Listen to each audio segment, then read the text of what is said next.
2018 में बरसर-ए-इक़्तिदार आने से कुछ अरसा पहले इमरान खान ने ऐसे 10 लोगों की लिस्ट बनवाई थी जिन्हें वो वज़ीर-ए-आज़म बनने के फौरी बाद फांसी पर लटकाना चाहते थे। लेकिन जब वो वज़ीर-ए-आज़म बन गए तो इस लिस्ट में पहला नाम इनके सबसे करीब तरीन दोस्त का था, जिसने इनकी हुकूमत बनवाने में मरकज़ी किरदार अदा किया। ये इंकिशाफ इमरान के साबिक़ा करीबी साथी अलीम खान ने जावेद चौधरी के साथ गुफ्तगू में किया। अलीम खान के साथ अपनी गुफ्तगू की तफसील बयान करते हुए जावेद चौधरी कहते हैं कि मैंने इनसे पूछा कि क्या आप उस्मान बुज़दार को जानते थे? उनका जवाब था, नहीं, हम बिल्कुल नहीं जानते थे। वो जहांगीर तरीन के ज़रिए पार्टी में आए थे और वो भी इन्हें ज़रा ज़रा पहचानते थे। मैं सिरे से इनसे वाकिफ़ नहीं था। मैं नैब की पेशी के बाद बनी गला गया तो इमरान ने मेरी और जहांगीर तरीन की इससे मुलाकात कराई। उस्मान बुज़दार, बुशरा बीबी, फराह गोगी और एहसन जमील गुज्जर का प्रोजेक्ट था और इसके लिए इमरान को बाकायदा ट्रैप किया गया था। मुझे बुज़दार के साथ पंजाब का सीनियर वजीर लगा दिया गया और फिर पंजाब में हिमाकतों का सैलाब आ गया। जावेद चौधरी कहते हैं कि मैंने पूछा, मसलन कौन सी हिमाकतें? अलीम खान बोले, बुज़दार साहब नालायक भी थे और करप्ट भी। ये MPA बनने के बाद परवेज़ इलाही के सेक्रेटरी मोहम्मद खान भट्टी के पास कमरा लेने के लिए गए थे तो इसने इन्हें साफ इनकार कर दिया था, लेकिन मौसूफ 2 हफ्ते बाद पंजाब के CM बन गए। बुज़दार शुरू में हर चीज़ को हैरत से देखता था। सरकारी मीटिंग में भी हर बात इसके सर के ऊपर से गुजर जाती थी। हमारी बजट की मीटिंग थी, सेक्रेटरी खजाना ने 2 घंटे प्रेजेंटेशन दी। बुज़दार हैरत से कभी स्लाइड्स को देखता था और कभी सेक्रेटरी खजाना को। मीटिंग के बाद इसने मुझसे पूछा, खान साहब अब क्या करें? मैंने कहा, आप अब इनका शुक्रिया अदा करें और उठ जाएं। इसने शुक्रिया अदा किया और उठकर चला गया। इब्तिदाई दिनों में नेस्पाक की टीम प्रेजेंटेशन के लिए आई। वजीर आला ने प्रेजेंटेशन के दौरान इन्हें रोककर पानी की बोतल की तरफ इशारा किया और पूछा, आप लोगों का छतों, दीवारों और पुलों के साथ क्या ताल्लुक है? आप तो पानी की बोतलें बेचते थे। नेस्पाक की पूरी टीम हैरत से एक दूसरे की तरफ देखने लगी। कमरे में खामोशी छा गई। वजीर आला ने थोड़ी देर सोचकर कहा, अच्छा, फिर नेस्ले बिल्डिंग्स भी बनाती होगी। यानी हमारे वजीर आला को नेस्ले और नेस्पाक का फर्क मालूम नहीं था। जावेद चौधरी कहते हैं कि मैंने कहा कि ये बुज़दार की सादगी भी तो हो सकती है। अलीम खान हंसकर बोले, हाँ, ये शख्स अगर करप्ट ना होता तो इसने पूरे पंजाब को लूट सेल पर लगा दिया था। DCO और DPO लगने का रेट 3 करोड़ था। 4 करोड़ में कमिश्नर और RPO की सीट बिकती थी और इन अफसरों को बाकायदा बता दिया जाता था कि तुम्हारे पास इतने महीने हैं, तुमने इनमें अपने पैसे पूरे करने हैं। लाहौर के कमिश्नर और डिप्टी कमिश्नर तक पैसे देकर लगते थे।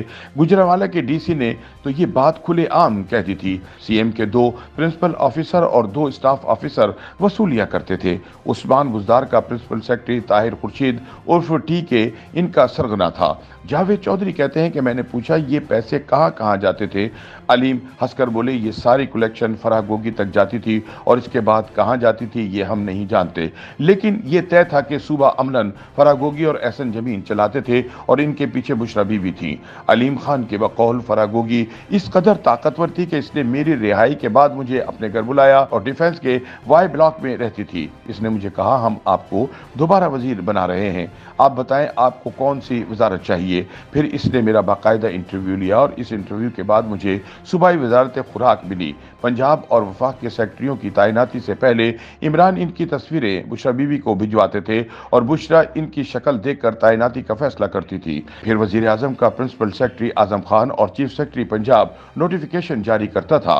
बकौल जावेद मैंने पूछा, क्या आपने इमरान को ये सूरत हाल बताई? उनका जवाब था, हाँ, मैंने मुतला किया था। मैं 6 माह बाद वजीर आजम के पास गया, इन्हें सारी सूरत हाल बताई और दरख्वास्त की कि आप मुझे वफाक में ले आए, मैं पंजाब में काम नहीं कर सकता। वजीर आजम ने मेरी बात सुनी और फिर मुझे 6 फरवरी 2019 को नैब ने गिरफ्तार कर लिया और मैं 100 दिन हिरासत में रहा।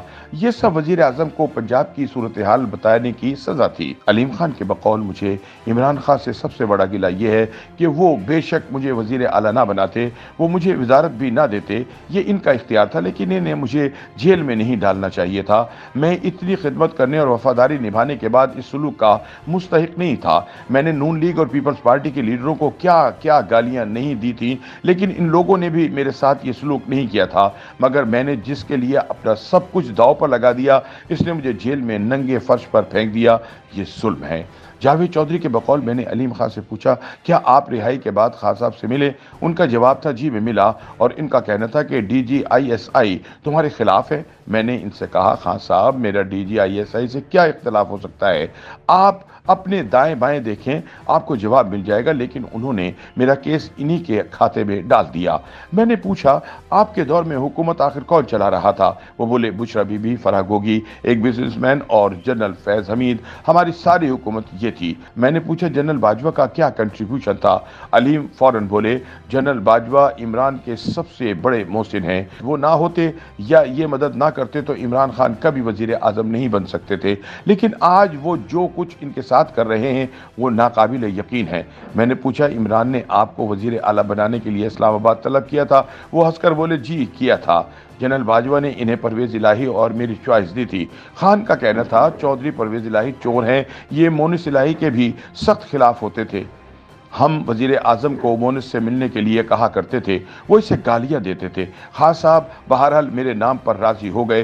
गवर्नर सिंध इमरान इस्माइल और आमिर कियानी लाहौर आए और मुझे लेकर इस्लामाबाद आ गए। मैं 2 दिन बैठा रहा, लेकिन इमरान खान मुझसे नहीं मिले। मुझे आखिर में पैगाम दिया गया कि खान आपसे नहीं मिलना चाहते। यूं मैं खामोशी से वापस आ गया। लेकिन साथ ही सोशल मीडिया पर मेरी किरदार कुशी शुरू हो गई। मुझे मेरे बेटे ने मोबाइल पर मेरी पोस्ट दिखाई। मेरे चेहरे पर कालक बली हुई थी और ऊपर गद्दार अलीम खान लिखा हुआ था। मैं ये बर्दाश्त नहीं कर सका और मैंने इमरान खान के खिलाफ प्रेस कॉन्फ्रेंस कर दी और यूं हमारा ताल्लुक हमेशा के लिए ख़त्म हो गया। जावेद चौधरी कहते हैं कि मैंने अलीम खान से पूछा कि अपने दौरे इख्तिदार में इन्हें सबसे ज़्यादा हैरत किस बात पर हुई? वो हंसकर बोले, मैं रोज़ ही हैरान होता था। उस्मान बुज़दार की एंट्री तो कमाल थी, इसने पूरे मुल्क के छक्के छुड़ा दिए। लेकिन एक और भी कमाल था जिस पर मैं रोज़ाना हैरान होता था। हम इलेक्शन 2018 से पहले पिशावर जा रहे थे। मैं गाड़ी चला रहा था और इमरान साथ बैठे थे। इमरान ने मोबाइल देखते देखते कहा, अलीम खान तुम एक लिस्ट बनाओ, मैं इन लोगों को वज़ीर आज़म बनते ही फांसी लगा दूंगा। मैंने कहा, नाम बताएं। वो नाम बोलते चले गए। यूं 10 लोगों की लिस्ट बन गई। लेकिन जब हमारी हुकूमत बनी तो लिस्ट का पहला नाम इमरान खान का सबसे बड़ा दोस्त था, जो हम सब का सिफारिशी भी था। बाकी 9 नाम भी इमरान खान के दोस्त बन गए और हम लिस्ट बनाने वाले दुश्मन हो गए। वाह क्या बात थी हमारे खान की।